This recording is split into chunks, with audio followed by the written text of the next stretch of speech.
আজানের সময় আকাশের দিকে তাকিয়ে একটি দোয়া পড়ুন, সাথে সাথে ফল পাবেন। মনে রাখবেন, আজানের সময় হচ্ছে এমন একটি মুহূর্ত, আজান দেওয়ার সাথে সাথে আসমানের সকল দরজাগুলো খুলে দেওয়া হয়। সুবহানাল্লাহ বলতে পারলেন না?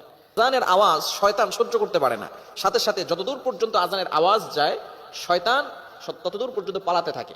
আর কুকুর বলেন বিভিন্ন প্রাণী শয়তানদেরকে দেখতে পারে, যার কারণে দেখবেন আজানের সময় কুকুরগুলো আওয়াজ করা শুরু করে, ঘেউ ঘেউ আওয়াজ করা শুরু করে, কেননা তারা শয়তানকে দেখতে পারে, শয়তান তখন পালাতে থাকে। এখন মূল কথা হচ্ছে, এই আজানের সময় কিন্তু দোয়া করলে দোয়া আল্লাহ তাআলা অ্যাকসেপ্ট করেন, কবুল করেন। আমরা অনেক সময় বলি হুজুর দোয়া করছি, দোয়া কবুল হচ্ছে না।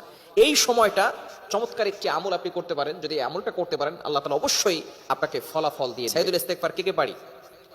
হ্যাঁ, দেখছেন অনেকেই পারে না। সাইয়্যিদুল ইস্তেগফার শিখবেন, এটা হচ্ছে হোমওয়ার্ক, বাসায় গিয়ে এটা পড়বেন।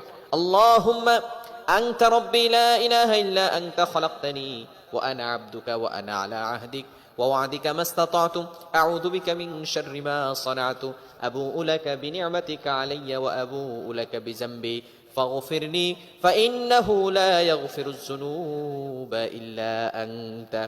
নবীজি সাল্লাল্লাহু আলাইহি সাল্লাম কি চমৎকার কথাগুলো এখানে জানিয়ে দিয়েছেন।